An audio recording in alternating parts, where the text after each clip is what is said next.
Call the names. Wake the room.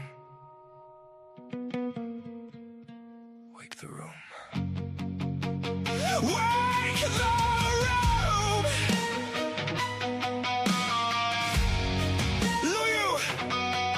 Rex, Pam Ray, Naomi, Afasiana, Babbler, Monarch Soul, Jojo, Grey Eyes, fill my eyes. Poets assemble. No masks, no manners. Say it plain, or say it broken. Monday night in the garden of enlightenment. Low light lit minds, every line got intent. Clock ticks crooked and the room turns vigilant. Quiet so loud you can hear what the tension meant. Then it slips after midnight, manners get murdered. Nice little masks get cracked by a word or a murmur. Twisted Tuesdays twist truth till it turns on its heel. Clean cut faces go strange when the dark gets real. You can feel that shit, that slick little slip when the grin stays sweet, but the eyes don't sit. Like the room grew ribs, like the walls grew ears, like the hush got hands and it's pulling you near. And the words don't rest, they press. Put a heel on the chest, leave a dent in the breath. Every line like a knock from the back of the brain. Like you came in one shape, you won't leave the same. Late night poets, where the room leans in, where the sharp gets shown and the soft don't dim.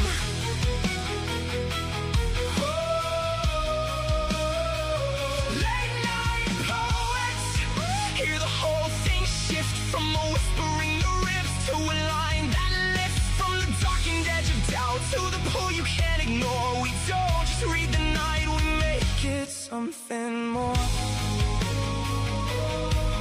Say it plain, say it broken.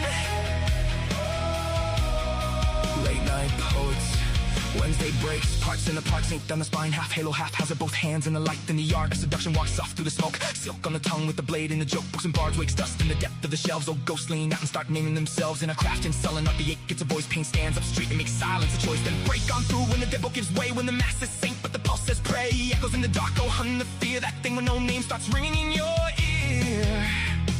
Say it, say it. Fill my eyes with poetry, don't water it down. Let it bite, let it bloom, let it burn through the crowd. Bad company grins like a bruise, dressed smart, and rhythm and rhyme puts a boot through the heart. Late night poets, where the room leans in, where the sharp gets shown and the soft don't dim.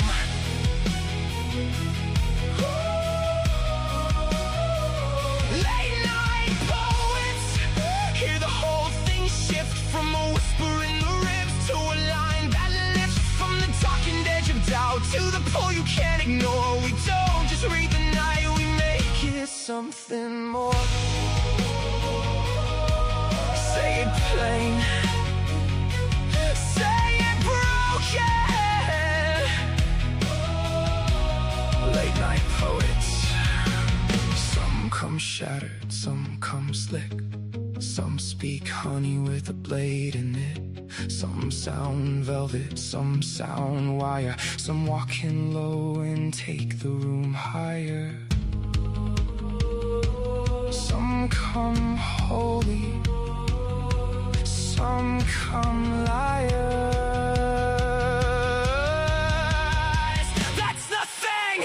This ain't filler for the dead space, no. There's a pulse with a pen, this is blood with a nickel. This is breath to the backbone, ink for the crown. Live mics, live nerves, truth laid bare in the round. This is the beautiful mess, the bruise and the bloom. The line that cuts clean and makes a little room. Late souls, wide eyes, all nerve in the dark. A room full of hearts beating hard through the dark. Wake the room, wake the room. Late night poets, where the room leans in, where the sharp gets shown and the soft don't dim.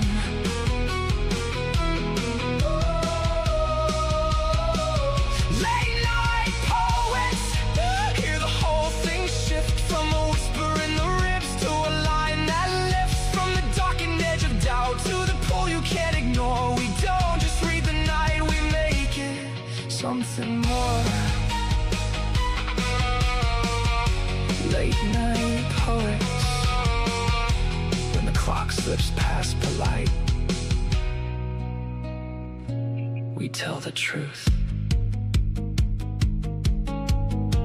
L&P, we love you.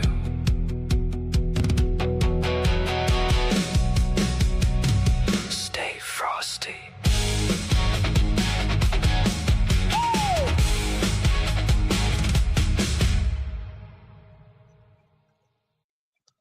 Hello and welcome to Break On Through.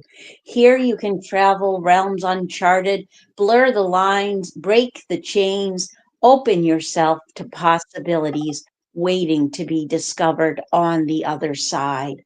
I am Pam Ray, and with me is my co-host IntimidusRex. Rex and I are poets on a website called All Poetry with a group of poets called Late Night Poets. If you find tonight's show is not your cup of tea, please check out our other shows. We have 1 to 2 shows per night on a variety of styles of topics and poetry, something to suit everybody's taste.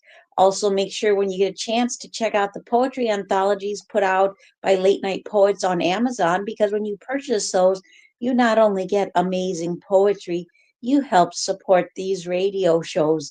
And hello, Rex. How's it going? All right, what's up?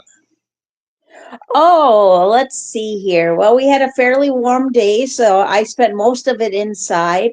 I actually got a chance to go do some doggy sitting. Hung while my son and daughter went swimming together. I did just hung out with the Saint Bernard, napped, watched movies, read some poetry, and judged a contest. So yeah, all in all, it was a kind of a nice laid back day. Of course, as always, I'm looking forward to hanging out with you and other cool poets and getting into some amazing poetry. And how about you? Were you able to get outside today? Yeah, a little bit. I got a lot going on. Ah, yeah, yeah. Well, it's good you were able to get out for a little bit, but you know, I don't know. I'm sure it's got to be quite hot there. Rain too. Oh yeah, that doesn't. Yeah, the humidity. That's what really gets to me. So you know that can wear you out and make you feel tired for sure, for sure. And yeah, and it looks like we have a great crew hanging out. We've got Robbie, Yumpy, and Errant. And oops, hold on, let me turn my volume. Here we go. Checking. Sorry, checking. Oh, I'm echoing. Okay, Rex, you go ahead and talk to our audience. I'll be right back. All right, how's it going, guys? What? Wow, what? I got some funky text on this board. What happened? Everything's split. Strange, and got nothing attached to it except, well, I don't know. All right, Aaron, how's the weather down there?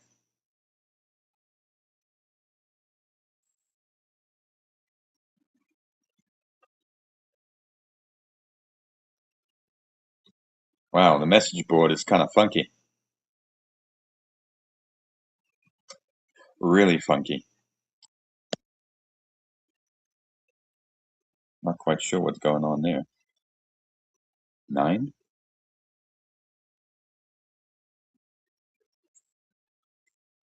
Wow. I don't know what the hell's going on, but I get a little bit of it. W, H, H, G, and G. So it's really an odd board for some odd reason. And, oh, I get a partial. I guess Don't know. But, wow, no, the whole board is kind of funky. All right, what did Pam do? Hey, Rex. Yeah, I'm back. yeah, There is well, still the board echoing, isn't. so now I'm going to need you to go and come back. Okay.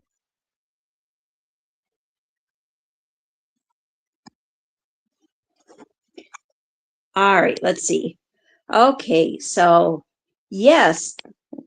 Well, now I'm not echoing, so I do think that it was actually Rex. I'm not sure what Rex was talking about. Um, I don't know if he was saying anything about the contest. My guess would be probably not. But he said the board was funky. Oh, that's probably because he might have been I don't know. It's probably something to do with the new site. But I don't know. It's so far I have to say it's looking all right to me. And but I will let's see, bring Rex back and then I'll talk about our topic for tonight. So here we go. All right. Welcome back, Rex. Well, at least the board kind of figured itself out. That was strange. Oh my goodness. Yeah, I actually had a poem, not a poem, sorry, a topic board um pop up from a show that was like years ago. It is the oddest thing that everything trying to get itself worked out. But I will say, with you leaving and coming back, the echo problem has been fixed. So all right, very good. Okay, so one really nice thing about skipping our last break on through show, because either one or the both of us wasn't feeling well. I can't remember the exact reason, but and carrying it forward is that the last show for this contest, which we're going to delve into poetry inspired by the art, quotes, and one poem offered of Kurt Schwitter. And the last time the contest had ended, we only had about, I think, 11 rights. And we ended up getting 27 rights on the board. I did not get permission from all 27, but we do have 21 on the board, which is a decent amount. And, if there's anybody who's not given permission, they can always give it. They can message it to me, and I can put them as a carryover on the next Break On Through show. But so Kurt Schwitter, I keep wanting to say Schwitter, and being that he's German, or was German, that probably is the pronunciation, but either way, it definitely is a very German sounding name. He was born June 20th, 1887 in Hanover, Germany. He died January 8th, 1948 in Kendal, England. He got his education from the Dresden Academy. He was known for dancing, collage, artist book, installations, sculptures, and poetry. His notable work was Das und Bild, made in 1919. And the movement he was part of was actually one that he created, which was called Mirz. The Mirz art style is an off branch of Dadaism, or as it's called, Dada. He actually planned on starting a Dada section in Hanover. However, He was denied an invitation to the first International Dada Fair in Berlin in 1920, and he wanted to establish a subsect of the Dada movement that was tailored to his own artistic philosophies and visions. In his own words, he wished to find a totally unique hat fitting only a single head, his own. So I guess, if a already created art movement won't accept you, then just go ahead and create your own. The name Mirtz was generated by chance through a collage that incorporated the German word commerce, commerce. The resulting word, which was nonsensical and spontaneously generated, was similar in origin and philosophy to the title of Dada. Mirtz became Schwitter's synonym for his own approach to Dada. Like Dada, Mirtz was characterized by spontaneity and frequently made use of found objects. One of the most significant Mirtz artifacts constructed by Schwitters is the Mirtzbau, a tower-sized sculpture assembled from refuse and ephemera that occupied the inside of his apartment and existed from 1927 to 1943 when it was destroyed by a British air raid during World War II. So there's a little bit about him and his art movement. In the contest, we offered up a wide variety of prompts for people to be inspired. Mostly I offered up a variety of quotes and his artwork. But I did also offer up one of his poems. You can actually go to lyricstranslate.com and find his poem Anna Bloom in both English, in German, which was what the language it was originally written in, and English. And that was the last that I offered up as the last prompt, feeling that, like if people wanted to, they could check it out and they could be inspired by oh, I see somebody is paging me. They could be inspired by any part, or the general vibe of the poem. But I find his artwork, because it's so closely connected to the movement of Dadaism, and because Dada fits so well with the kind of prompts that we try to offer up for inspiration on Break On Through, I thought it would make a great fit for this show. And I don't know, Rex, if you got a chance to check out the contest, or if you had anything input that you'd like to share. No, I didn't. Okay, no problem. I will admit, actually, I didn't even get to read through all the entries. I got halfway through, and then I think it was like I just didn't quite make it to the end. So we'll get into some of the last poems, and I am going to have to just be really focused in order to hopefully come up with something. And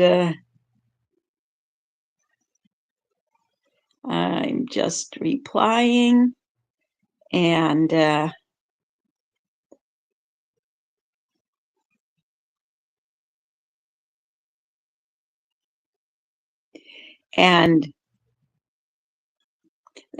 yep, that is definitely 27 entries. Great contest. Like I said, though, didn't get permission from all of them. And yes, definitely, Aaron, if you would like to call in to read your poem, that would be wonderful. We would love that to happen. All right. And yeah, so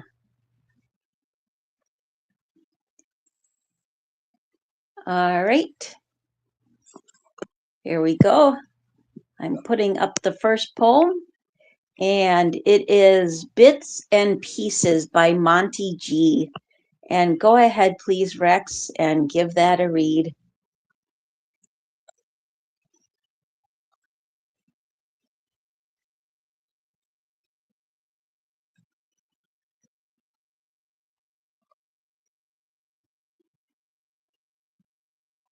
Bits and Pieces by Monty G25. When I look at myself, I can see nothing but mere bits and pieces assembled in a construction site with carefully chosen tradesmen working with the master architect, components designed with intent, each mechanism holding purpose, architecturally exquisite harmony, cues taken from nature's dictionary, assembled in nature's own factory, master controls to perpetually evolve, yet to find a key to absolute mastery. How then did I become who is me? Made from the fragments of others, radically gathered and assembled, irreconcilable and non-conforming. That makes me inherently unique, doesn't it? Yet I've been compartmentalized, seemingly of a typical category. Uniquity would appear to be a myth, a term of endearment perhaps, the feel-good of modern society. Did the design phase go wrong? Am I a reject that snuck through? Here I am. This will always be me. Am I the complete person? Apparently, I still feel like I'm in bits and pieces. And boom. There you go, Pam.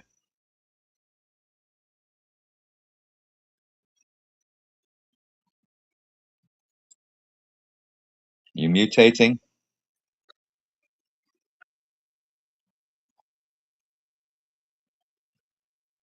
Wow. Maybe you is, I guess. I don't know. Did you disappear? I am back. I am back. I was just waiting to hear something. Um, Sorry about that. I accidentally hit the wrong button. Brain fart moment. Hmm. Um, but great read there, Rex. I thought this was a great approach to the chosen prompt, um, which was the quote, "New things had to be made out of fragments." And I like how this looks at the idea of us made of the bits and parts of the people that came before us. Not only the idea of, relatives and ancestors, but even to me, the idea of every person we talk to. It might be that something they share with us, whether it's a personal philosophy, a bit of advice, whatever, becomes a part of who we are. Um, and I did like the humor too of yet I've been compartmentalized, seemingly of a typical category, uniquely. Uniquity would appear to be a myth, a term of endearment, perhaps the feel good of modern society. Did the oh my gosh, okay, did the design phase go wrong? Am I a reject that snuck through? Like there is humor, but it's also serious questions. Like, I like that the asks, am I the way I'm supposed to be? Did I get broken along the way?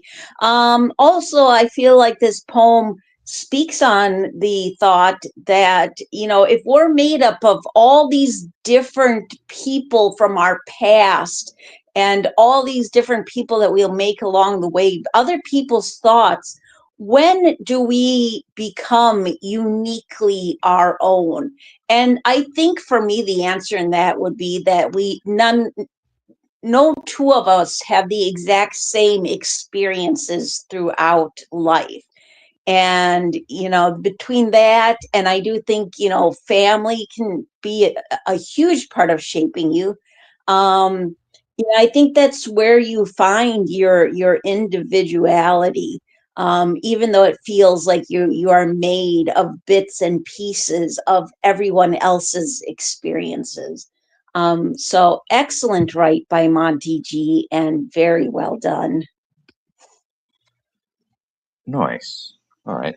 Um, maybe sitting on a touch of anachronicity, a phase shift, being part in, but for the most part out. So that disconnect feeling hits on that upfront bits and pieces and rolls into the idea of the history of his line, so to speak. But on the back end, he still walks in it. Why do I still feel like I'm in bits and pieces because of that uh, anachronicity feeling, a phase shift, not being completely in while also not fitting the moment, so to speak. That's why you hit on that note of being a reject or an out of place object in or an out of place individual within the moment itself.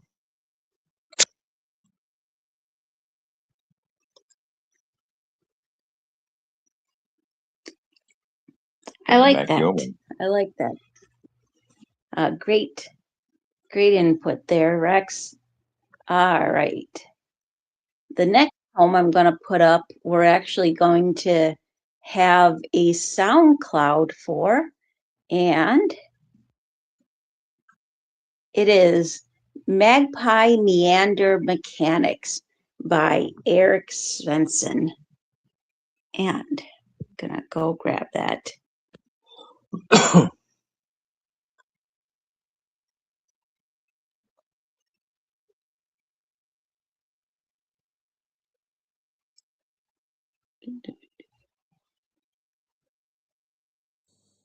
Magpie meander mechanics. Magpie wings gather trinkets, paint, brush, bric-a-brac, snippets of paper, remnants of what was, tactile, visual memoirs of a world before the war came, pastiche of sums and parts, cohesive whole poultry, pragmatics problematic, paddywhack the purist, debris becomes animated, each piece functions, unction a resurrection of sorts.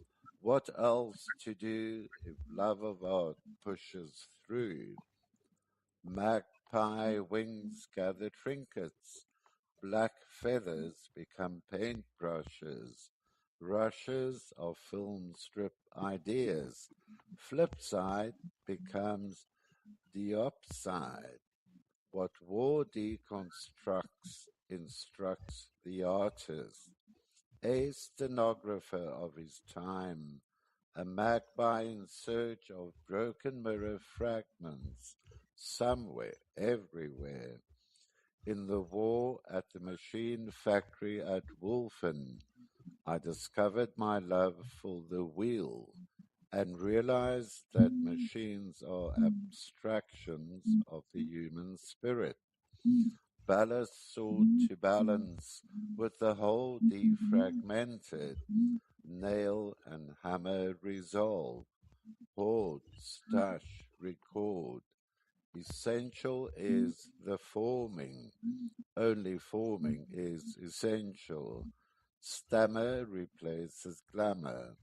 Yet, in a world rent asunder by war blunder, a magpie artist's windmill mind draws water, fires up synergetic synapses to create, round like a circle in a spiral, like a wheel within a wheel, never ending or beginning on an ever spinning reel. Magpie meander mechanics, like a snowball down a mountain or a carnival balloon, like a carousel that's turning, running rings around the moon. Magpie mechanics seeks motion and movement regardless. End poem. Great read, Eric. Thank you for the SoundCloud. Very much appreciated. All right, Pam, what do you think? Oh, I think this was such a great take on the artwork of Kurt Schwitter's. I absolutely think the magpie reference is so spot on. Like comparing an artist who collects trash or collects little tidbits of other things to put it together to collect shiny things to keep for themselves or give to potential mates. I thought was such a great metaphor and comparison. This, as always, he's got clever wordplay, and by the way, also as always, an amazing read. Clever wordplay, amazing imagery and metaphors, really strong and visceral. I really like the alliteration magpie meander mechanics. I like that not only for the alliteration, but because of the reference to the magpie. And the reference to the mechanics of the art, because like if you look at his art, there's like things like bus tickets and like pictures of tires and wheels and stuff that feels mechanical if it was on its own. Like when I say mechanical, I don't mean like that it all works in a mechanical way, but somehow it just feels kind of like, well, not really artistic until you put it together to create a collage, which basically brings forth the story of the human experience. I think this is really a wonderful tribute to Kurt Schwitter and his artwork, and great lines throughout. But I did especially like ballast sought to balance with the whole fragmented nail and hammer resolve, hoard, stash, record. Essential is the forming, only forming is essential. I mean, that whole stanza, and especially the mention of the the war blunder, because I feel like that speaks on those last couple lines, which I probably should have just skipped to of that stanza, speak on the destruction of the tower, the tower that Schwitter had built. So excellent right and very well done by Eric. Nice. I like the magpie angle on this. They're noisy, irreverent, colorful, um, imitators sometimes, and he does hit on that note of hoard, stash, record. Essential is the forming, only forming is essential. It's a nice touch with that. And the idea of collecting almost as a note of what gets discarded in the moment, as you hit on that idea of the collage effect. It's you collect what interests you in the moment because it holds a thought to what is or maybe what once was, as he's hitting on this note of the war, and it's how the war deconstructs while afterwards you do the reconstruction. So he's walking in that note of taking those bits and pieces and trying to uh, put together what once was, but will never be again because now it's something new. And he hits on the back end of this with the what was it? Bloody hell! Now I can't find it. Damn! A magpie in search of broken mirror fragments somewhere, everywhere. In the war at the machine factory at Wolfen, I discovered my love for the wheel and realized that machines are abstractions of the human spirit. Well, you hit on that note of the need to keep moving, yes, but also you run that wheel with the thought of the rat race, being on that wheel and trying to keep up with what's going on. But he also bites at that idea of being loud enough and colorful enough to maybe shock with what he's offering as well. I like that. I like that, especially when you mention the shock value of the how being loud and colorful.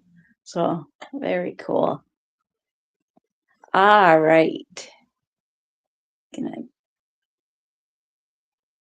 get the next poem posted in YouTube, and our next poem is A Fan of Collage Man after Kurt Schwitter's.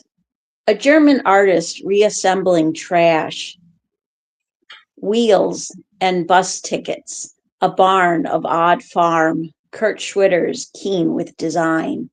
Ended up in England, National Socialist, Goebbels no fan of his cutting and pasting, keen sense of design. Wartime, another rural barn, exiled kraut, another home to focus upon, fodder and chaff, destinations unknown, milking abstractions for the rearranging imagination, still with his keen sense of design. End poem. Great read, Pam. Well, this is a bit different from Peter. It's deliberate, and he did put in a fan of Collage Man. So nice touch. And he opens up with that first stanza, the oddity, and then walks into the back end of this. What was it? I like the note. He's moved to England, so he probably hit on the somewhere quiet countryside. And he hit on the back end of this, milking abstractions for the rearranging imagination. I like that. The thought of using a little bit of irreverent thought, milking abstractions, the idea of milking cows in the countryside, still with this keen sense of design. Nice touch, Peter. I like that. Absolutely. Yeah, I thought this was a wonderful tribute to the artist, taking a look at his life. I When I first read this poem, it was like 2 weeks ago or over 2 weeks ago. I did look up Goebel, and I can't remember the exact spelling, but I know there was a person, and it is wordplay because there was a person who had the last name Goebbels. It had to do with the German Nazism or the Nazi Party or whatever you call it. But I think and it's Go Balls, Goballs, no fan, is wordplay on Peter's part. But I do know that is actually a reference to someone. I just can't remember exactly who. But it's like the last name is very similar. It might be Gobles or something like that. Um, I'm not sure, but I do think that part is particularly clever, and the I don't know, it's just got this really straightforward, hard-hitting approach. Um, I'm also another thing I'm curious about because I feel like there's very rarely a purposeful misspelling, and it is when he says exiled kraut, because I know kraut is a slang term for someone who's German, but usually you see it spelled Kraut. So, I'm very interested in, and I'll have to look this up in this, unless somebody actually already knows this and can save me the trouble of looking it up, of the spelling of kraut, of Krout, like maybe that's someone's last name and a reference. But I like how, to me, this poem kind of lays out some of the highlights that shaped Kurt Schwitter's and his artwork. Strong lines throughout, great wordplay, but I did especially like the third stanza and the ending line. So very well done by Peter Solway. The kraut, I think that's a reference to former kraut, now out. Oh, okay. And the And what is Goebbels, that? the Goebbels is actually, I think that's a reference to Goebbels, who was the chief propagandist for Hitler, because he does mention National Yes, Socialist, Goebbels, no that was it. fan. So I think that that note of "Go Balls" is the idea of he had such a penchant for pushing uh, the Nazi machine propaganda angle on the people that he was go balls all in.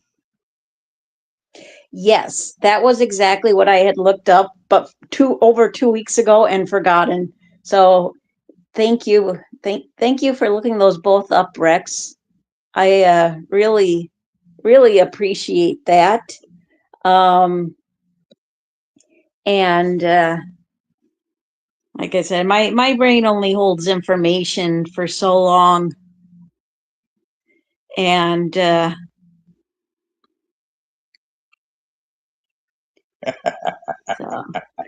Oh, that reminds me of a Married with Children episode. They were prepping Oh, Kelly when for um, a quiz show like Jeopardy, and she was getting all the answers right, and she kept retaining all this stuff, but she got to a point where she couldn't take anything more in, and Al offered up something else for her to remember, and in order for her to remember that, she had to forget something else, which related to the quiz show, which she lost because she brain farted in the moment and forgot the one she wanted and remembered what Daddy told her. And oh then my gosh. Bud offers up, if you put so much in, she has to drop some stuff to get other stuff in. That is so me. That yes, that is definitely me. Like some stuff has to be dropped. Oh, that's funny. That is really funny. Oh my gosh. All right. So up next we have Fragments by Weaver of Dreams, and she was also nice enough to supply us with a SoundCloud. And do.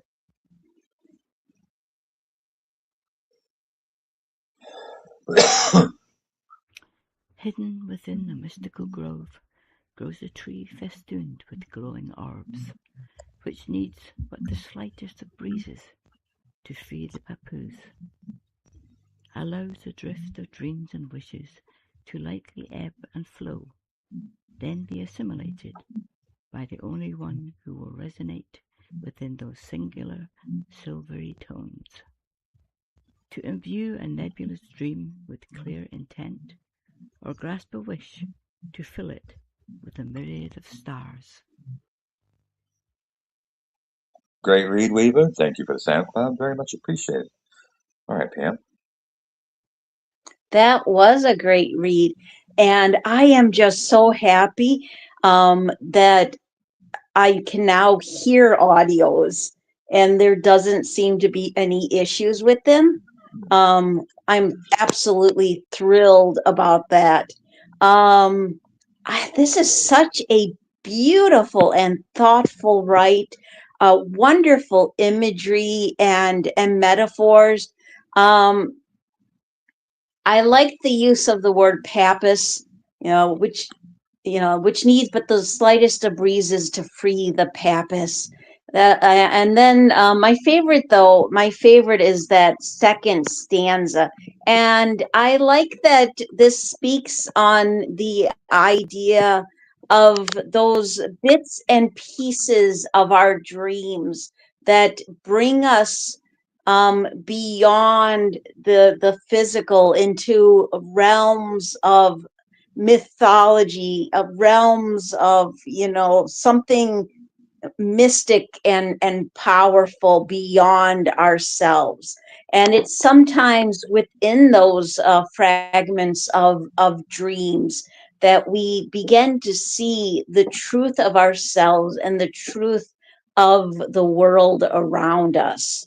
So excellent write and very well done by Weaver of Dreams. Nice. Well, I like the pick, and I like the fact that she went on that roll. Because I remember these things as a kid. always picking them, and the only way they ever got to seed elsewhere was by the wind. So, like, kids always blew on it because that was a fun thing to do. But that note of the mystical within the mystical grove, a tree festooned with glowing orbs. Biting at that as being the brain itself, and all you but and she hits on that. The allows the drifting dreams wishes to lightly ebb and flow, then be assimilated by the one, only one who will resonate within those singular silvery tones. Is the idea of letting the wind, so to speak, whistle through the mind, so little tidbits get edged to and fro, so they can bite at those thoughts of dreams and possibilities to, as she puts it, uh, or grasp a wish to fill it with a myriad of stars. The idea of something that can be mm, found because of that imaginary angle, letting the wind whistle through your mind to the point where freedom offers up a sense of thought going in a different direction and then being planted to the point where it grows into something else. I like that. I like that. Very cool. Very cool. And yeah, that particular artwork, by the way, which I really like, I don't think was one offered in the contest, but it fit really well with the quote about fragments and like I think what Weaver did is she wrote to the quote new things had to be made out of fragments, but and she added the artwork, which I think worked really well. So um excellent, right. And all right, so I'm going to go ahead and I'm going to bring Aaron on because we're going to put up his piece next for him to read. And hey, Aaron, welcome to the show. How's it going? Oh, not too bad. A few things on today that I might have to run up the street in a little while because I'm expecting some of them to call me to pick up something. So that's what I was hoping in the first hour. But well, there you go. There you go. Well, glad you could be here. And yeah, some days you just never know what's going to happen. Sometimes they're easy peasy and sometimes not so much. All right. So let me get this posted in YouTube. And we have Unbecoming by Errant Panther. And go ahead, please, and give that a read for us. Unbecoming. Step into frames of contrived delusion, like old photographs that become a haunting of moments and motions unseen in the shadows. Cross the borders of relevance until dreams exist beyond the confines of a controlled mind, and reality bends like reeds in September wind. Shuffle the pieces of me that remain until they resemble an abode with some semblance of peace, lest the crashing of light fade into the darkness, swirling through the midst of such chaos. Wrench whatever life force that can be mustered and stand it in tomorrow's garden. Who knows? It might just discover a sense of sanity. End poem. Great read, Aaron. Thank you very much. All right, Pam. Yeah, wonderful read and write. I'm glad you were inspired. I really like what you got out of this artwork. The idea of the different moments of dreams and reality blending together and creating a life force all its own.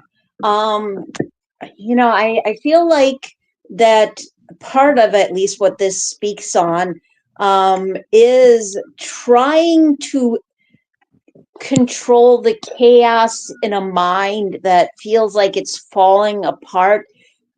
Having that as that semblance of order, feeling like we have some control, not only over our lives, but over our thoughts. I really like the title Unbecoming, because the title alone makes me think of the idea that sometimes we have to pull everything apart that's going on around us. We have to dissect and learn in order to actually put things together to where they make sense to us. And I really thought there were strong lines throughout, but I did especially like the second and third stanza. The reference to reality bends like reeds in September wind, and lest the crashing of light fade into the darkness, swirling through the mist of such chaos, trying to keep that balance of light and dark within ourselves without feeling like we're shifting too far in one direction or the other. Absolutely an amazing write and very well done. Nice, thank you, Pam. I like the title, Unbecoming, that note of undoing oneself, so to speak. Because then that first stance kind of hits me with the idea, well, you hit on delusion, but you also that become a haunting of moments and motions unseen in the shadows, and kind of hits on paranoia. And that second stanza, across the borders of relevance until dreams exist beyond the confines of a controlled mind, and reality bends like reeds in September wind. There's a sense of stepping outside of one's own reality in the moment, so they can actually take a breath of fresh air and see clearly. I do like that third stanza. To shuffle the piece of me that remain until they resemble an abode with some semblance of peace, lest the crashing of light fade into the darkness, swirling through the midst of such chaos. I think it's kind of a quiet note to maybe sitting down with a shrink or a psychologist, and that note in the last will wrench whatever life force it must stand in tomorrow's garden. Who knows? It might just discover a sense of sanity. So you bite on that note of delusion and paranoia, and looking for that sense of sanity on the back end. Kind of that wrench, uh, the desire to see beyond that note of delusion and paranoia that starts, and looking for something that gives you solid footing on the back end.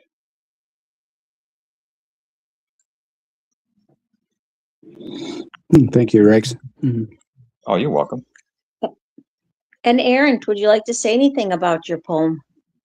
Yeah, well, the image itself made me think of, well, it looked like these all the little segments with different things going on inside it.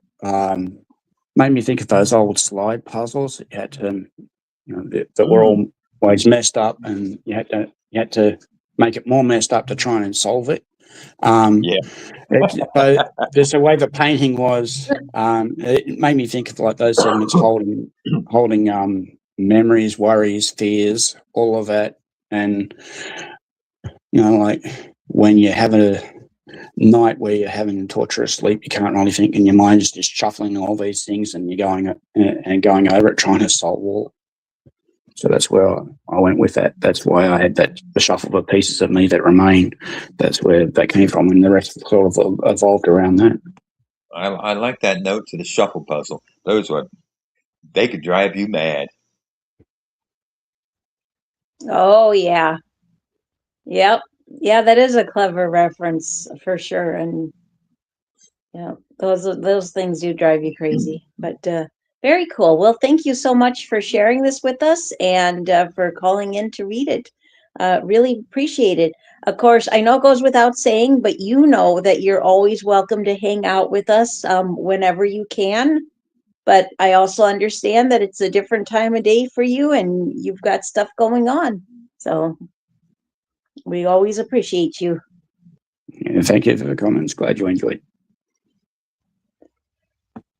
All right. So up next, we have Light on Grain by Moss and Memory.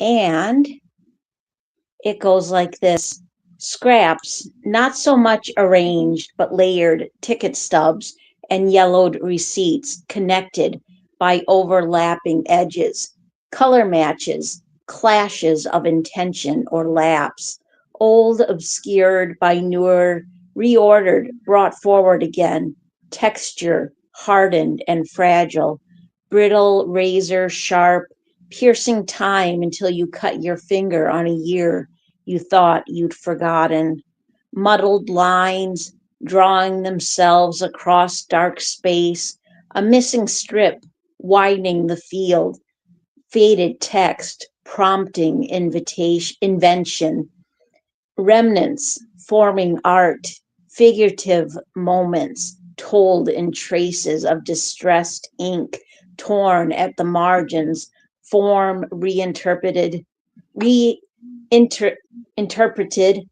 through overlays of fabric of fiber and grain, intersections framed as story retold under restless gaze, light raked the surface, fragments of memory suspended as a collage in a time worn gallery.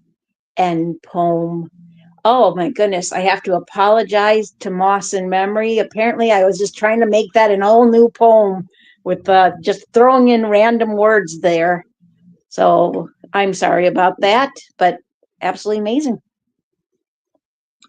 Nice read there, Dan. Thank you. Kind of walks along the same angle as Eric, but I like how Moss did this. That note of especially with the back end hits on the fragments of memory suspended as a collage in a time-worn gallery. The idea of how quixotic memory is. Uh, in the moment, it's fresh, but over time, it gets rewritten. Some things get forgotten, some other things get embellished, and you always believe it because it's something that's stuck within your mind itself, even though when you read something later which disproves it, you don't actually look at it that way because your mind tells you, no, that's not how it happens. It's like this. So everything Moss has gotten this hits on that note uh, uh, of how the mind is as wonderful as it is when it comes to memory. It is not stagnant where everything sits in the moment. It redevelops itself. It moves into other realms. It tells it tells new stories from an old view, even though the new story doesn't match what really happened in the moment itself.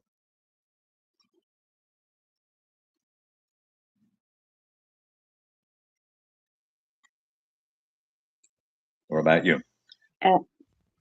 Absolutely. Great comment, Rex. Yeah, I like how this does speak on that idea of bits and pieces of our lives, and the how certain moments in our lives overlap with others, and how oftentimes memories will come back and feel as if they're just sharp and piercing. That really comes forward in that second stanza: old obscured by newer reordered, brought forward again, texture hardened and fragile, brittle razor sharp, piercing time until you cut your finger on a year you thought you'd forgotten. I really think that is just strong, visceral imagery and metaphors. And I like how this speaks on the idea of how we try to reinvent the past. We try to wear it out with time, and yet sometimes it just comes forward and bites and reminds us, of those moments that hurt and still continue to hurt. But it also reminds us that it's all these little moments that make us into who we are. So absolutely an amazing write by Moss and Memory, and very well done. Yeah, there's a funny And angle to that because with Alzheimer's, the opposite is what reflects. The back end is solidified with proper note, yet everything up front and new is washed away in the moment. I mean, like they won't remember faces of family in the moment, but if they hit the back end of things, they can remember something to a perfect T that happened 40 years ago and give you all the details, all the names, everything else that happened around that event. exactly, exactly. That was like when I was in my early 20s, and my grandmother hadn't been put into a home yet. She told one of my aunts that she needed to go get me off of the roof because I was running around on there, and which was something I did as a child. But you make a really good point there, Rex, and that had me thinking, well, this if not if it's the opposite of Alzheimer's, I wonder if it's maybe a form of amnesia that it references, because that's what it could be, like the idea of a brain damage, a brain injury that affects your ability to remember your past.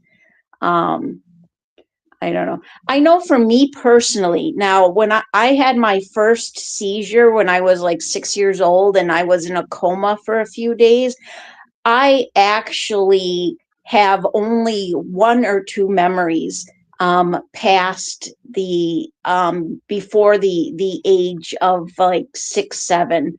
Um, and like I have like years of my life just that have been wiped out. Thankfully, they were only the first like 6 years, so um, probably nothing too important happened. But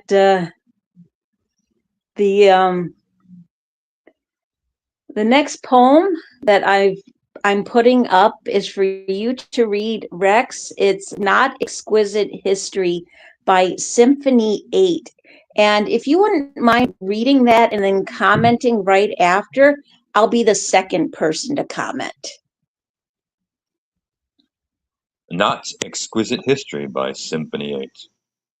Hours, minutes, that one bit less of a second, moments displayed such journaling shadowbox, uniquely built around that baby's buggy, oh, as if this faint pink wheel could talk. Awarded certificates like birth itself, background stacked with all renounced, placed under glass memories on the shelf. Not exquisite history, but it is mine, all mine. Treasures from walks or riding bikes, horse named Jojo loved harmonicon types, treasures of 1919 favorite apricot shirt, even receipts dated way as forgotten. No, it is not for sale. I say to you, no way. Office attack from 1905 training wheels. Then life divided, so no, it mustn't delay. Yesterday's stains of aged cigarettes revealed.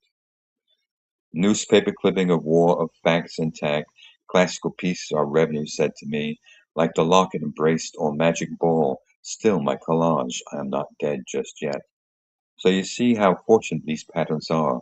Old breath saturated, weathered, stack packed life. Stories through daisies petals. None do align. Not exquisite history, but it's mine. All mine. End poem.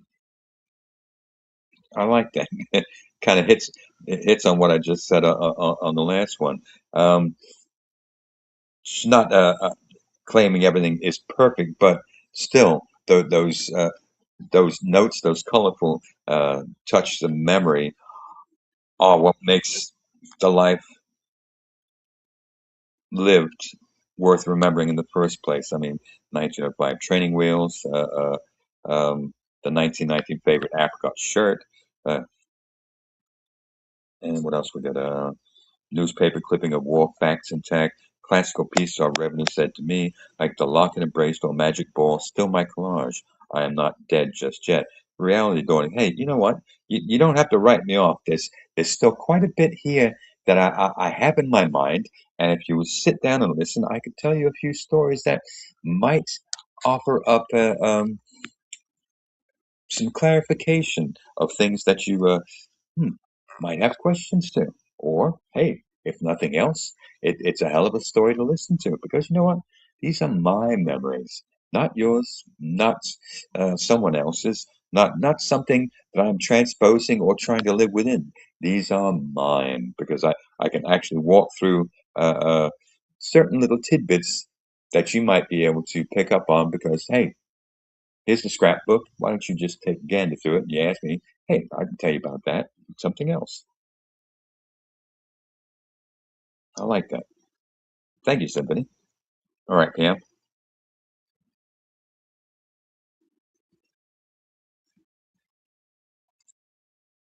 you got to unmute.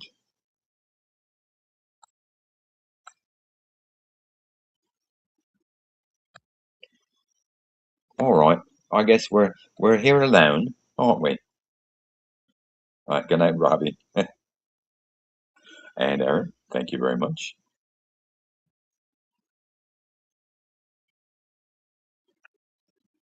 Oh, Pam. Yes, you're mutated. Come on back. Yeah. I am now back, and Yeah. thank you, Rex. Aaron just said you visited the dungeon, so What's oh yes, yes, of course. He knows me so well. He knows exactly what I needed to do. gotta look in on the minions before they raise a ruckus because they haven't been fed. Ah, yep, yep. They like to raise a ruckus because they like to get punished. Um, but I thought this was just absolutely an amazing write by Symphony 8. It had these strong imagery and metaphors. Um, I was very curious about the horse named Jojo. Like I tried looking it up and I couldn't find anything, but I couldn't help but think, was there actually a horse named Jojo that was like famous in some way, or is this just a name like she was having fun with? Who knows? Maybe Jojo from All Poetry inspired that name, but you know. And I like how this speaks on those little like pieces of paper that put meaning into our life, and not the real meaning. Like real meaning comes from what we get from within ourselves, but oftentimes we need those certificates, or we feel we do, or society puts on us the idea that you need these little pieces of paper to tell you what an amazing person you are. This is definitely, I got to try to do a little more research in this. I feel like her mention of the name Jojo for a horse, just it could be just for the fun of it, but I just feel like there's got to be something there. Also, she has references to specific years. Loved harmonicon type treasures of 1919, favorite apricot shirt, even receipts dated way as forgotten. I like when she says, no, it's not for sale. I say to you, no way offers attack from 1905 training wheels. You know what it feels like? Actually, it feels like it's speaking, and it could be references to the artist and the artwork, but it feels like it's speaking on the idea of inventions presented at the World Fair. And I wonder if it has to do with, in part, her writing has to do with his rejection that he got from like he didn't get that invitation to the Dadaism fair. Um, but I thought great lines throughout. But I did especially also like the last two stanzas and how the mention of newspaper clippings. There was actually, when I used to work at a hotel, there was a lady staying there who had this huge box. And unfortunately, I don't have many more. Had this huge box of newspaper clippings and photographs all the way between the World War One and the 1970s, and letters, and she was going to throw it away, and she asked if anybody wanted it, and I was like, yes, yes, I so badly want that. Unfortunately, it got destroyed in some flooding in the basement years ago, but it was just so fun to be able, and interesting to be able to look at those little tidbits of history. And that's one of the things that Symphony 8's poem made me think of. And her title makes me think, not an exquisite history, makes me think about how there's so many in the history of not only the self but of humanity. um, there's just so many broken pieces that we put together to make a whole picture. So absolutely an amazing write, and very well done. All right, now I'm going to get the next poem up. All right, back to where I need to be.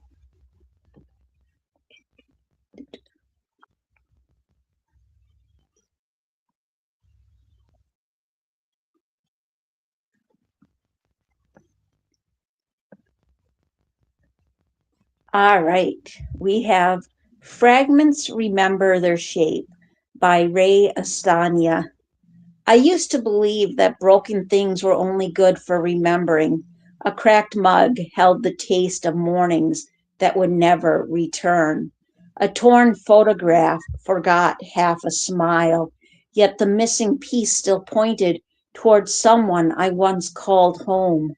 The wind carried fallen leaves across an empty road, not to bury them, but to gather them into quiet circles.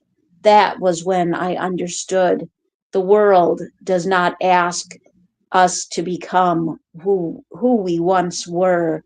It asks us to gather the scattered pieces, the regrets, the silence, the unanswered prayers, and place them beside tomorrow.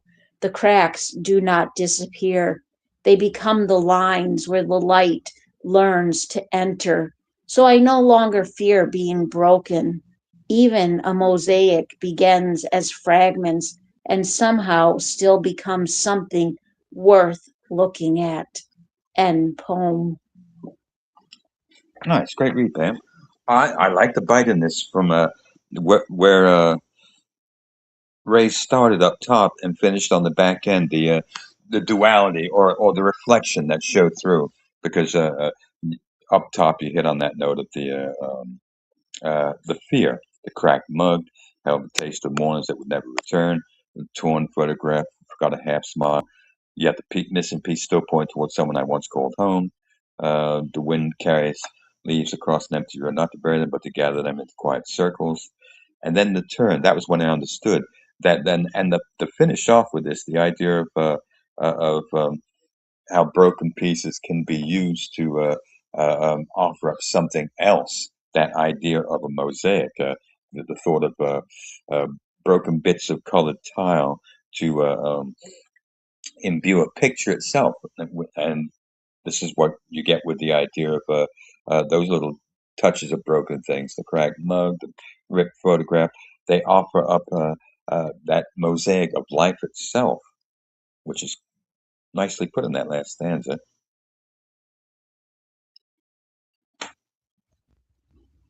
Oh, absolutely. And I will say Ray Estania is a new name to me.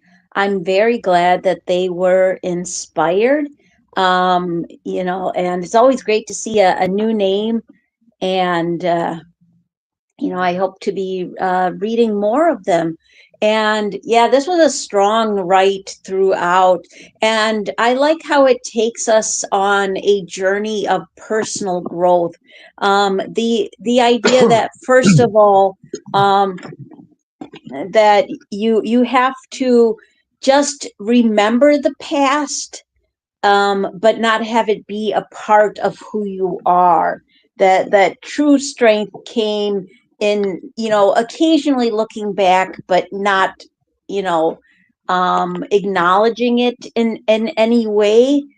But this speaks on the idea of how important it is to acknowledge the past, how important it is, to realize that every broken moment, every broken heart, every moment where we felt incomplete or dropped or shattered, becomes a part of the beautiful spirit that we are.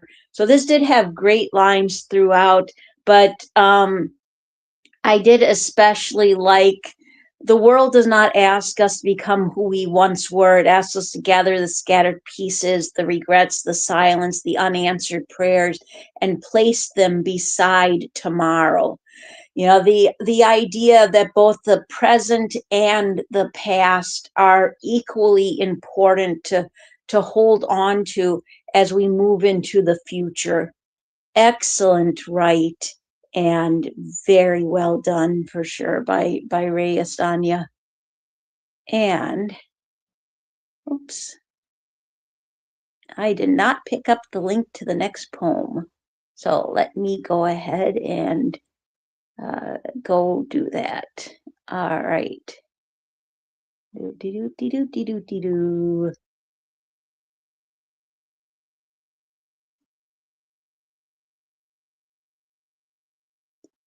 All right. We have New Things by Julie Buck. And go ahead, please, Rex.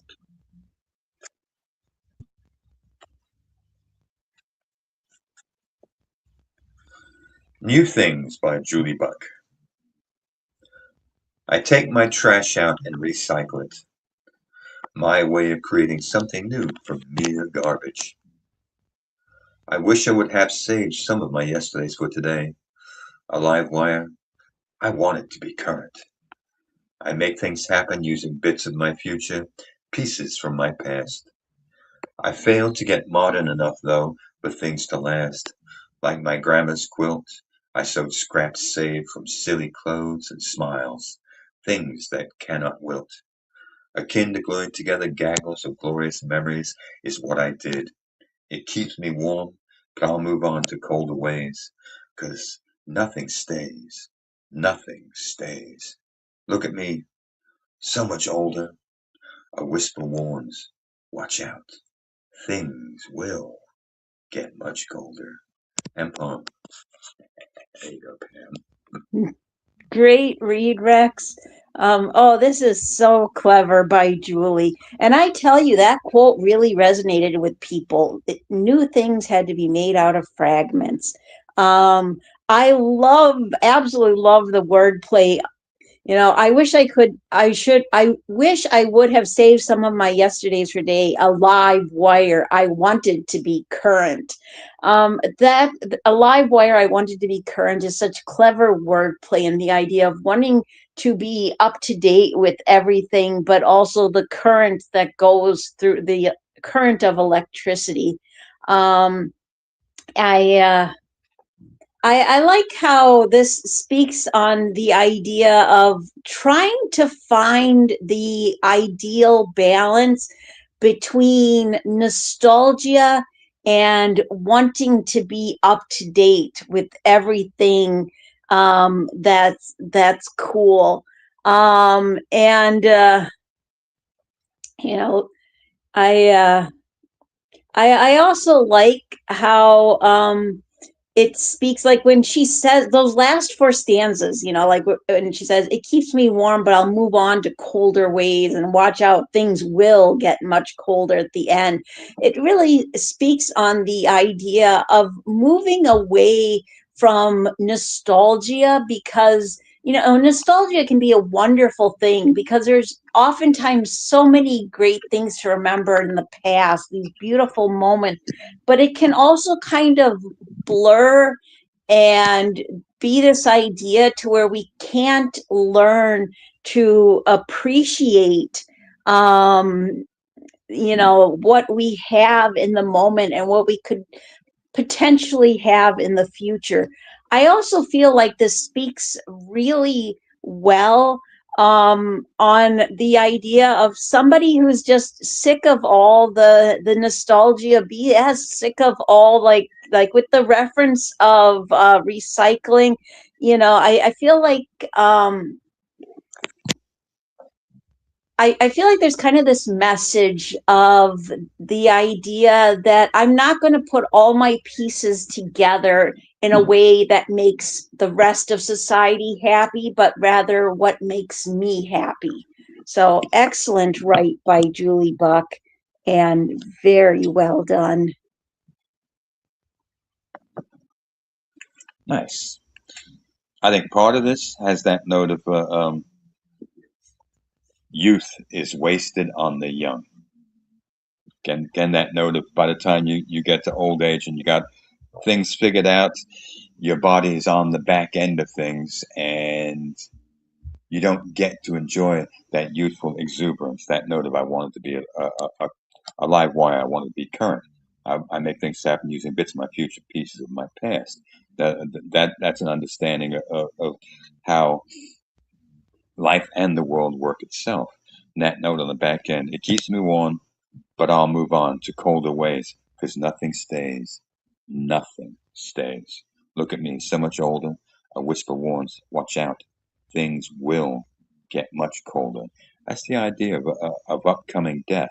The understanding that by the time you get to that point in life where you've got things figured out, you can't enjoy them, and you realize that you're on the cusp of taking a long dirt nap.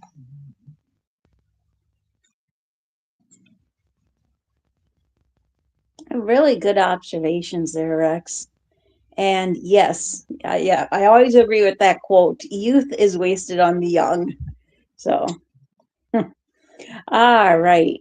And up next, we have Drama of the Phase by Olka F. And he was nice enough also to supply us with a recording. So let me go ahead and go grab that.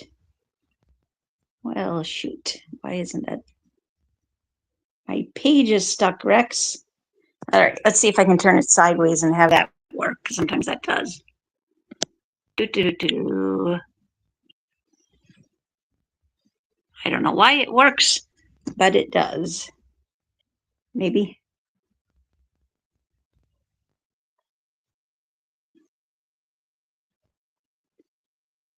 All right, Rex, you just do some chatting. I'll be right back. Again, what are you doing? You are exiting the back end and trying to come back in the front door, or exiting the front door and coming out the back door? I don't know. Or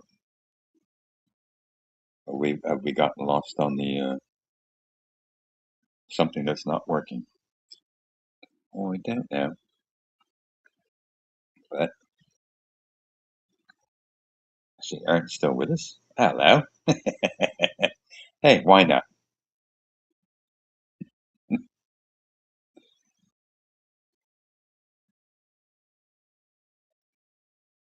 Whip if you. Oh, you still got dungeon thoughts there, aren't?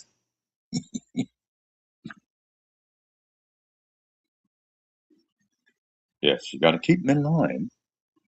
That means whips and chains and God knows what else. But I'm back. all right. So, There you is. yes, I'm not sure exactly what exciting thing you found to talk about for that 2 minutes, but thank you very much. And now I am going to go ahead and play the poem Drama of the Phase by Olka F.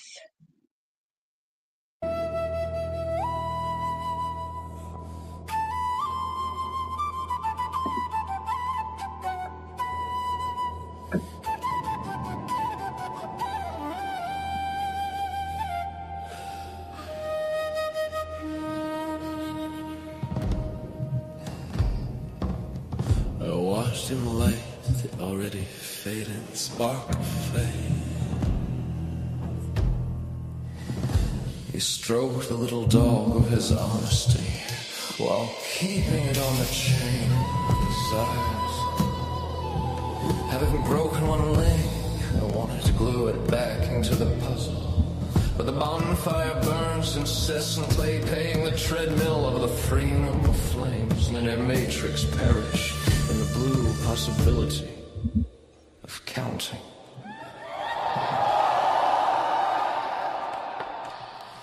River,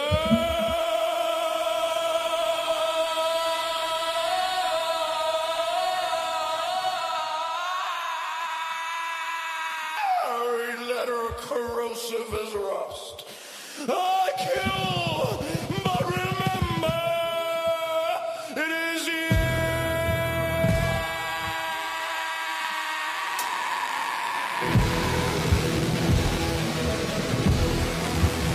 Very well.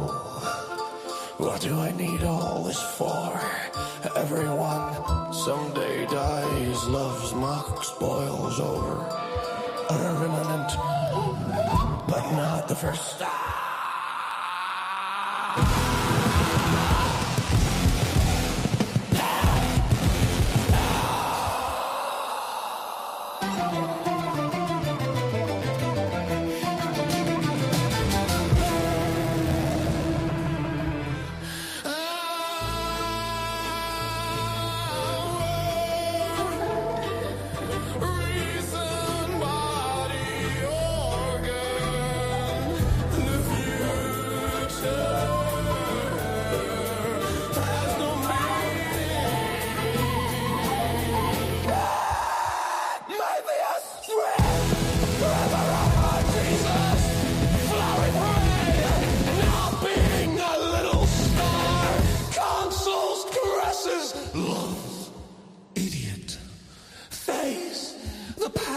Not essential, wandering between layers. No.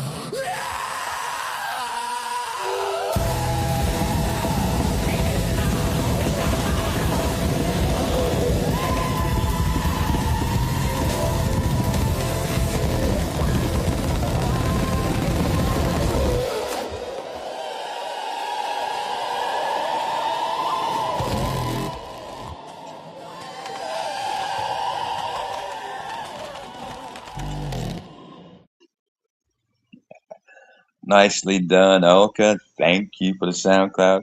Very much appreciated. All right, Pam. Oh my gosh, that was so absolutely fabulous.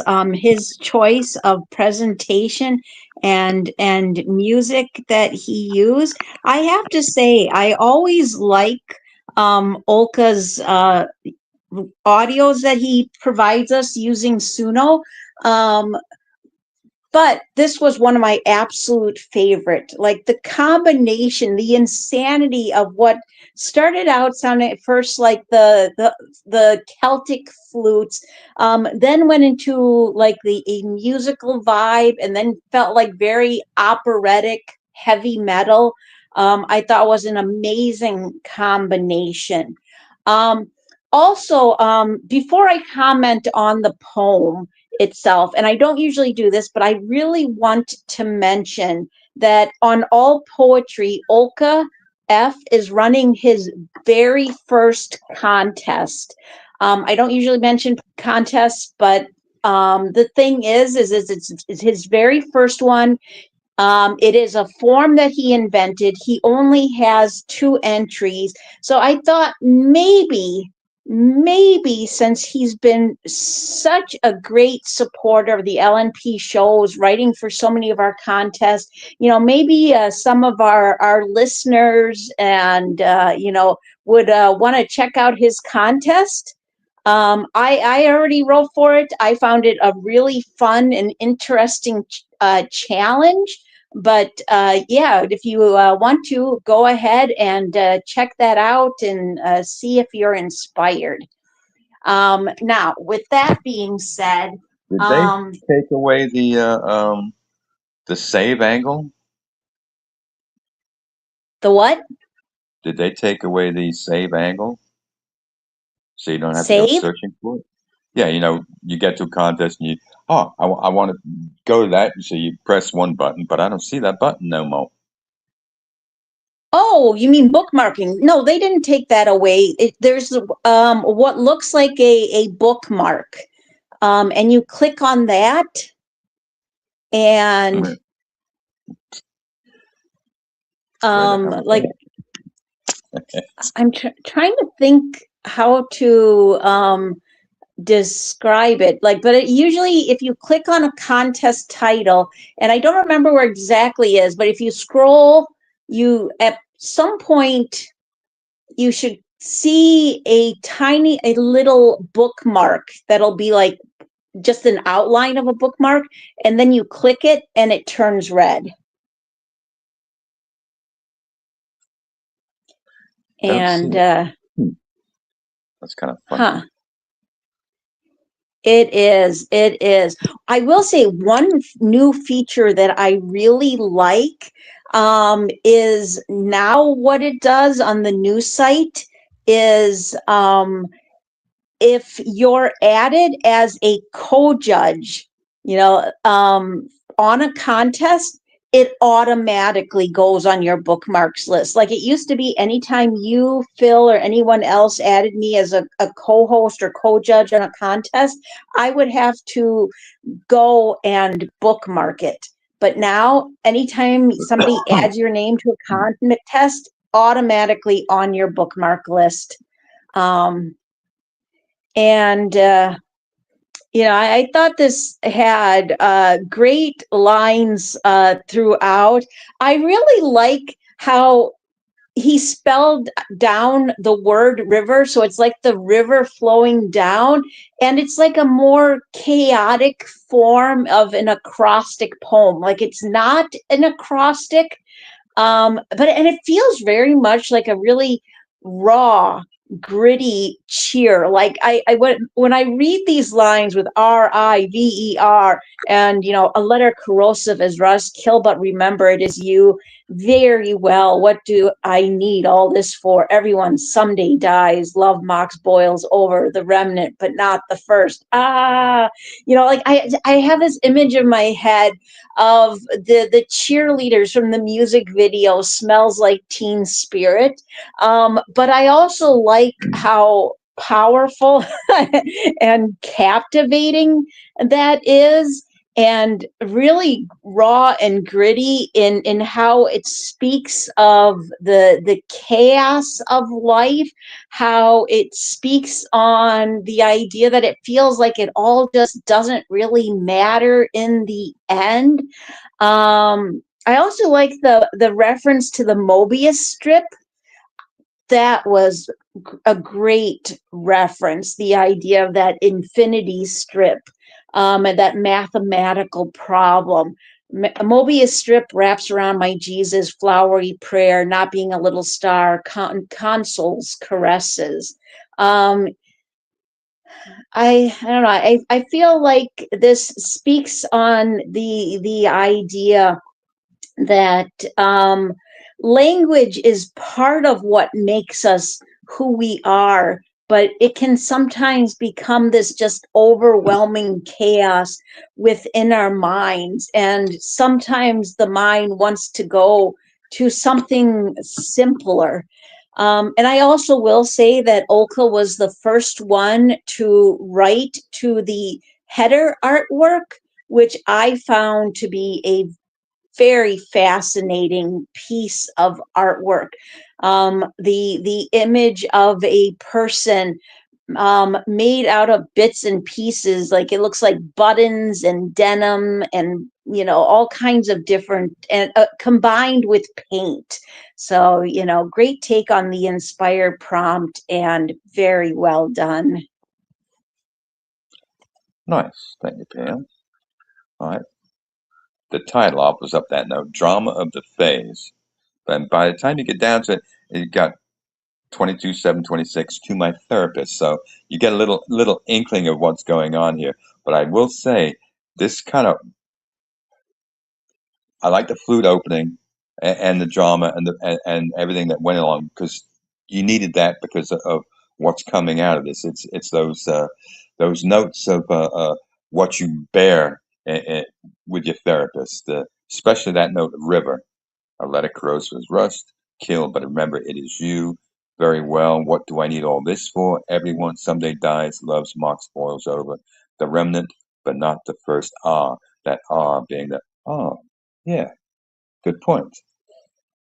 Uh, um, but the reading itself, especially the voice and the words, it had me thinking of the end and that long piece. Well, was it shit? Uh, uh, the one about the snake from Morrison, because I think this would have been something that Morrison would have definitely had a blast reading or putting into a song as well, because this the language fits Morrison, and part of the voice all I could heard was hear was Morrison in the moment until you got down to that deeper scream, almost that note of yelling to get the emotion out in the moment. So afterwards, you get the idea of, well, what did you think about that? And you take a breath, take about 10 seconds, and then you start speaking with a little touch of clarity towards it. So I thought that was a nice touch.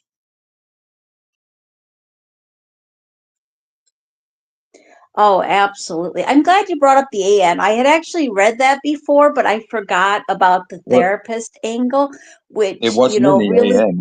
It's right underneath the last line, and it's okay.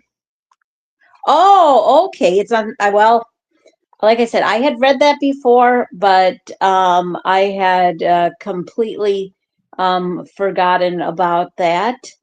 And yeah, so it does definitely add to the emotion within the poem. So very cool.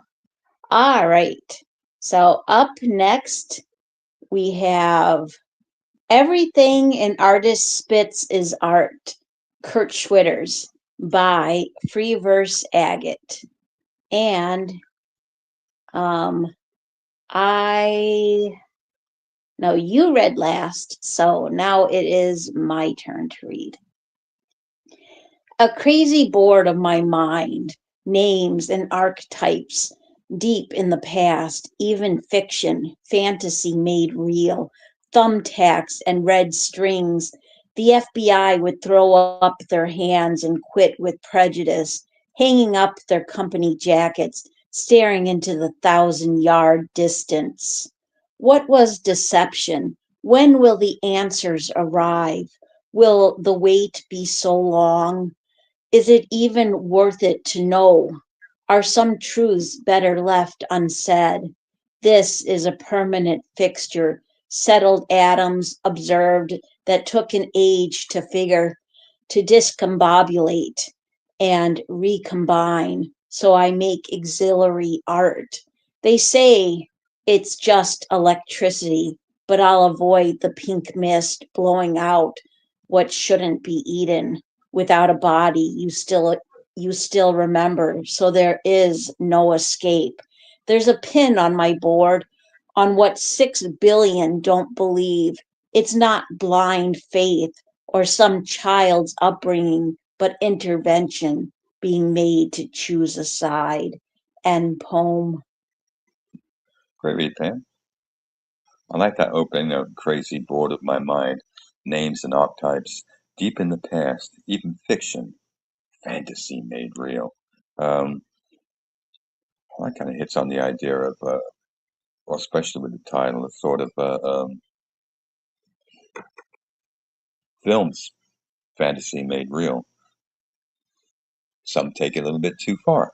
Uh, Thumbtacks and red strings. That walks on that note of drawing out the note on a crime scene. You've got a blood spatter on the wall, so you want to get perfect alignment and direction. You run thumbtacks and red string to the point where you find out the equidistant note from where the bullets came from, and but he's hitting on that note here.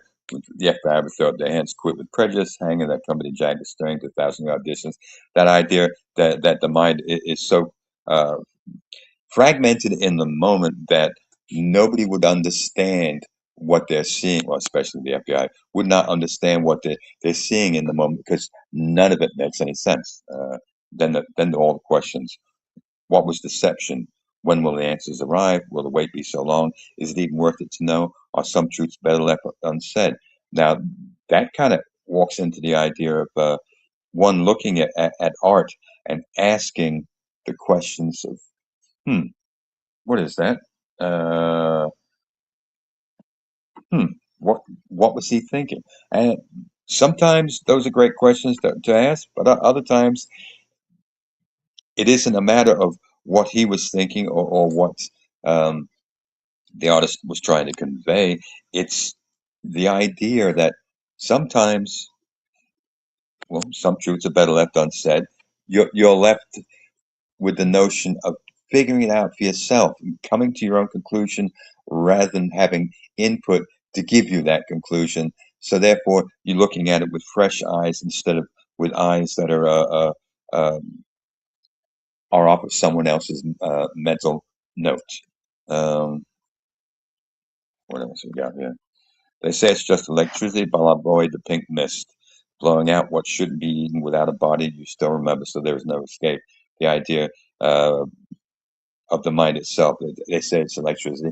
Yes, there is. There is that electricality that runs across the brain itself. But he's sitting on, I'll avoid the pink mist. That idea, maybe it's a matter of the eyes doing the drawing in the moment without the mind itself. Um, and then the pin on my board, the singularity note, that note of everybody is their own individual note. So that and being made to choose a side kind of walks that notion of hmm, do you really want to choose a side, or hey, can you stay neutral within what you're being made to look at, or you're looking at as a piece of art itself? I like that. I Because like if you that. look at that notice, spits is everything as an artist. Spits is art. Can you look at what's his face, um, the the spatter The guy? splatter artist. Yeah, Yeah, I know. I'm suddenly blinking out on his name too, but I know exactly who you're talking about. Um, and then but you can look at Pollock, Hunter Biden. Jackson Pollock. Yeah, and then you can look at Hunter Biden using a straw to spit to spit paint out. Hey, 50 grand a pop. It's all yours. Yep, Yeah, yep. there's a payoff in there somewhere.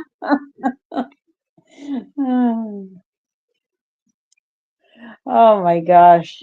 Yeah, that's crazy stuff. Crazy stuff for sure.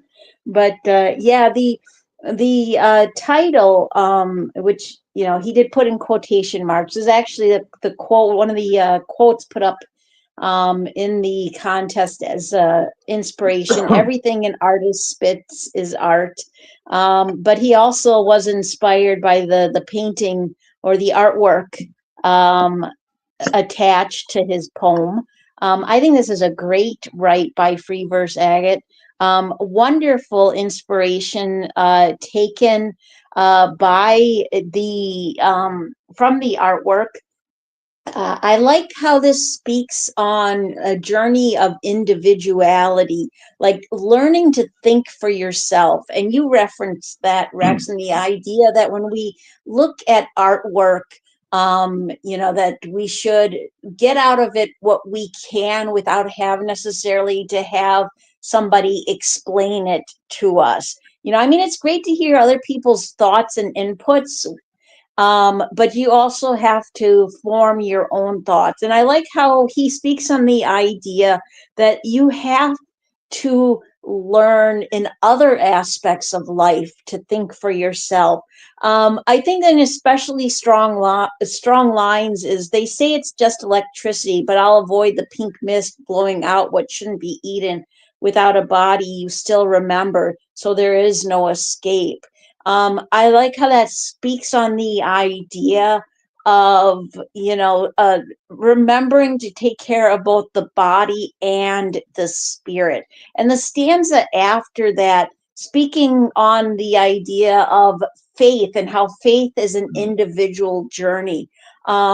Those are strong lines too. There's a pin on my board on what 6 billion don't believe. It's not blind faith or some child's upbringing, but intervention.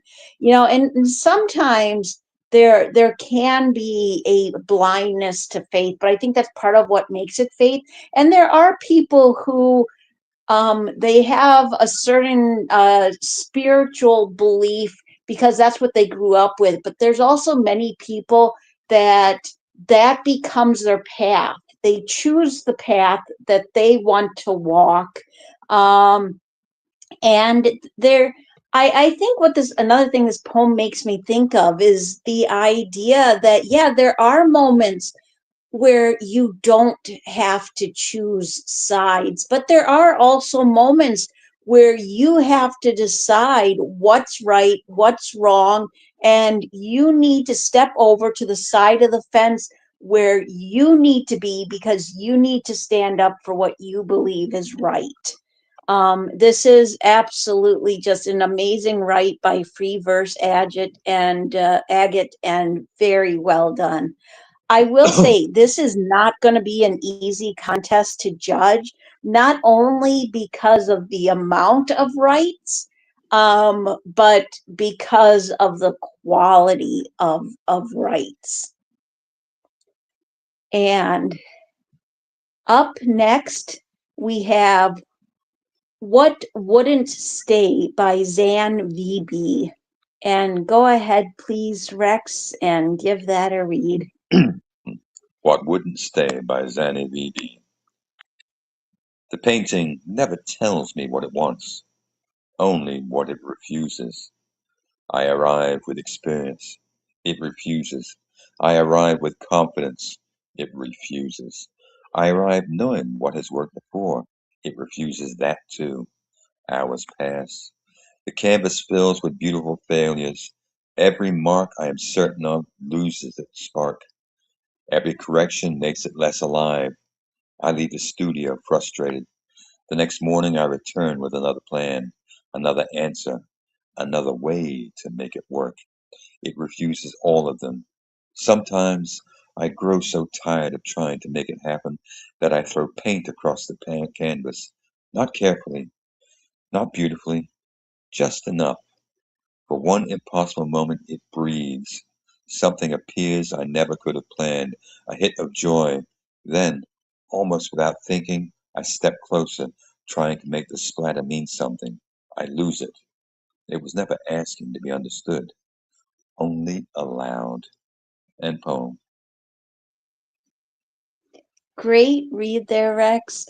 I really like the spacing in this, the consistency in tone, the thoughtfulness put into the lines. Zan VB, she was inspired by the quote, "A game played with serious problems. That's what art is." And I I think many of us can relate to this because whether it's art of any form or poetry or writing of every form, we often approach our next project like we know exactly what it's supposed to be. Like, I can't speak for everyone, but I know that there have been times like I've started writing a poem with a end game in mind, and only to realize that, I'm being pulled, drawn into a different direction. And there can be that frustration of feeling like things aren't going how they should be, but according to the spirit within the artwork, it's going exactly as it's meant to. I thought there were great lines throughout. I did especially like the ending, where it says, then almost without thinking, I step closer, trying to make the splatter mean something. I lose it. It was never asking to be understood, only allowed. And this also goes back to what you were commenting on earlier, about the artwork of Jackson Pollock, and then also the idea of abstract art in general. Like, we sometimes it's just meant to be embraced rather than necessarily understood in a way that puts it into a box. So, excellent write by Zan VB, and very well done. All right, nice. This reminds me of Michelangelo. He'd have say a 10-ton block of no, no, marble in front of him. He'd spent months, maybe even a year or two, looking at that marble and everything that speaks to him about the marble itself. Little fault lines, how the colors might flow, direction, and wasn't until the marble told him what he could actually get out of the marble did he actually start on the piece itself and then finish it. So that abstract working backwards, the thought of spending that much time with a huge piece of rock, and looking at it in such a way as to find out what am I going to get out of this, and how do I do it, and letting the marble speak itself, because the hits on the back end of that. It was never asked to be understood, only allowed. That idea of you can only get out of the object itself what the object tells you can be brought out of it.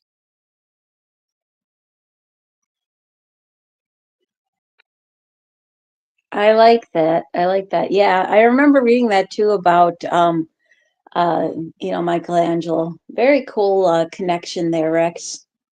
All right. I accidentally put up the wrong poem, so I'm going to put up the right one. And I am putting up Dependable Drive by John Poem. And I will go ahead and give this a read. I see the distant goal, like a savage gulf sunrise glowing gold, yet I know the course is long, obstacles thick as laurel wrapped wrong. Let me plan and set my pace, urging progress with steady grace, not the rush of a flooded creek that rises loud, then seeps asleep.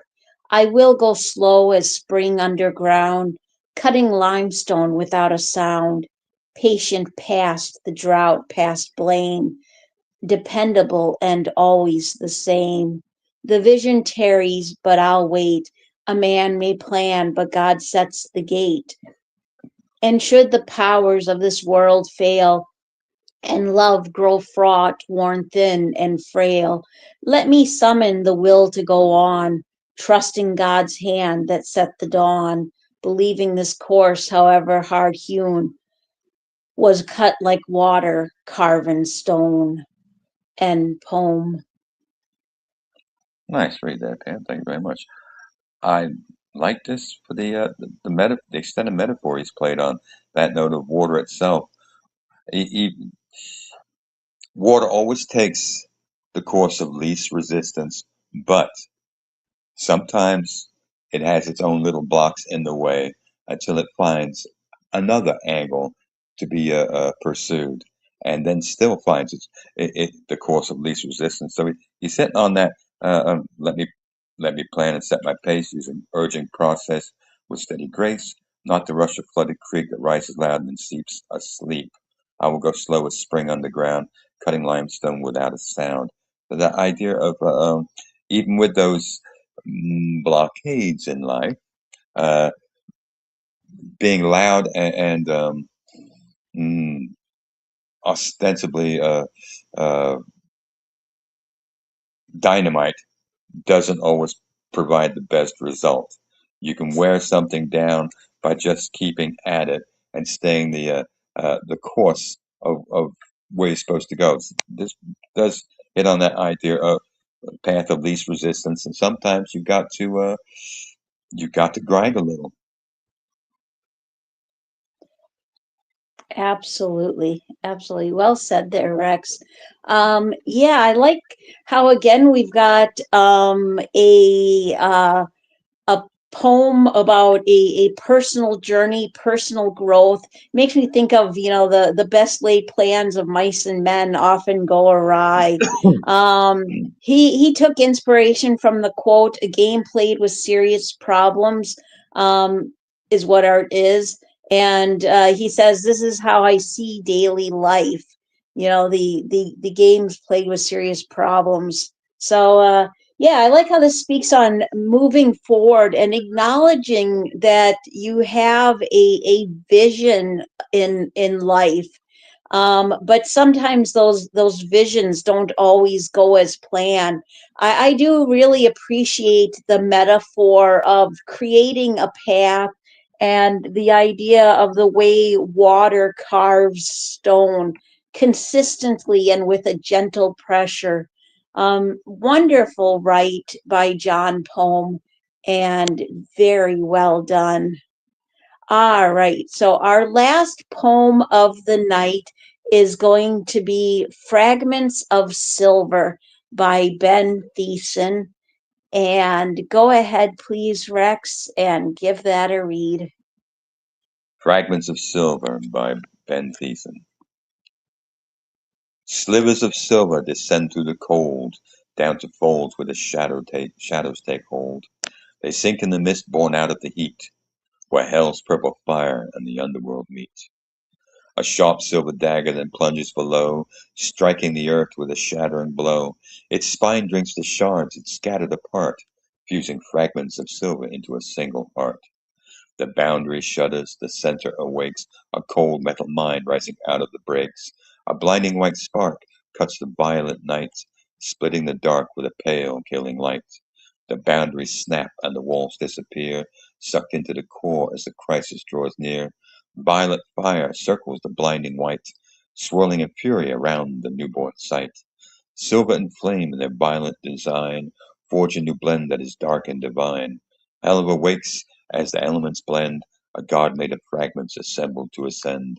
The underworld shakes from the weight of the birth, upheaving the stone of the deep buried earth. A bleeding bright being of fire and stone rises in pieces to claim the unknown. And poem. Great read there, Rex.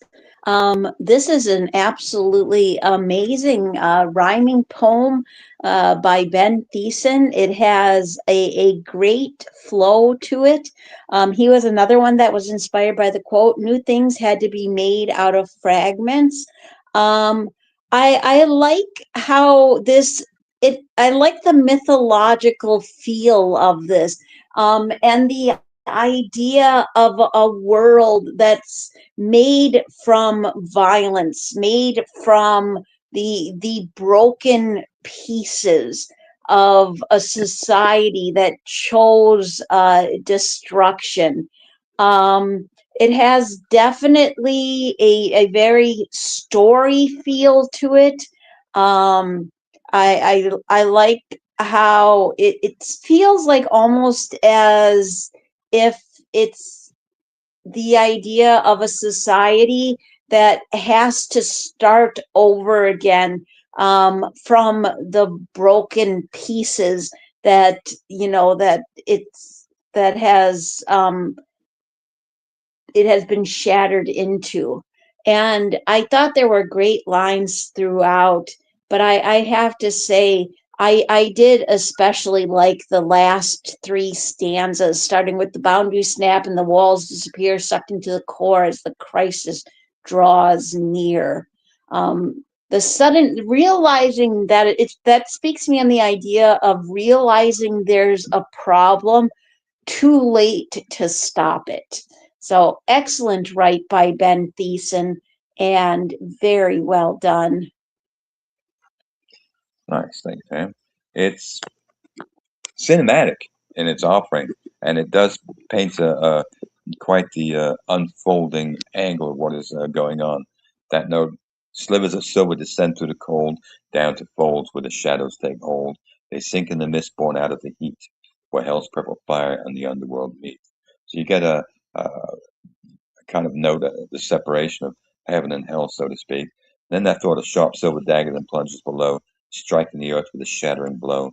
Its spine drinks the shards, it's scattered apart, fusing fragments of silver into a single heart. It kind of hits with the idea of lightning, a huge bolt of lightning striking the ground. And then you get the next one.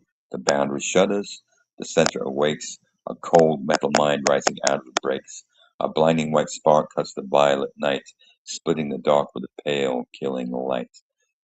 You get the, then you roll into that note of what arises, the birth. Boundaries snap, the walls disappear. Um,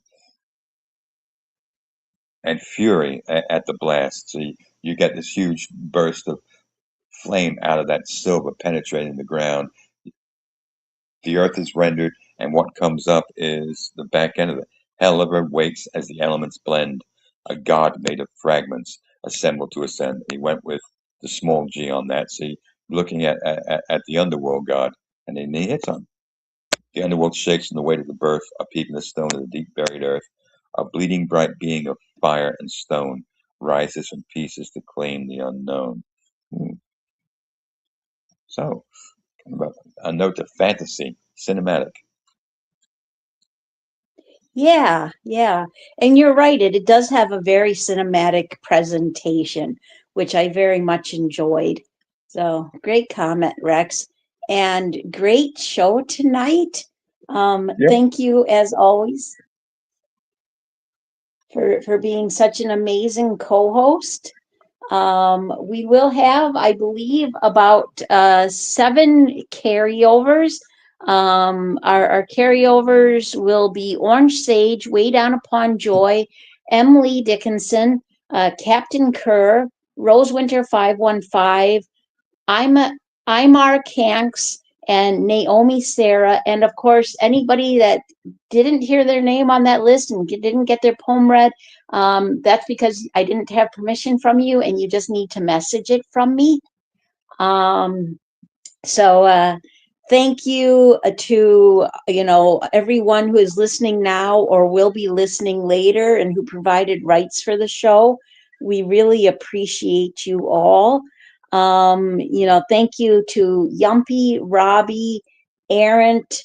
Did I miss anybody here, Rex? Yumpy, Robbie, Aaron. No, I think that was it. At least on this side. And at least on this side, yep, for hanging on the board. You're always greatly appreciated. You can join Fill My Eyes and IntimidusRex for open poetry tonight, 10 p.m. Eastern U.S. time. That's Friday. And you can join Gray Eye Smith for on Saturday at 10 p.m. For what is it again? Oh yeah, Bad Company. I don't know why I always blank out on that one. And Sunday, join IntimidusRex for rhythm and rhyme. And so I look forward to those contests that you're going to be getting up, Rex, for that and after midnight. And of course, make sure to keep an eye out on all the contests and topic boards put up by our late night poets, hosts, and hostesses, because you're sure to find something to inspire.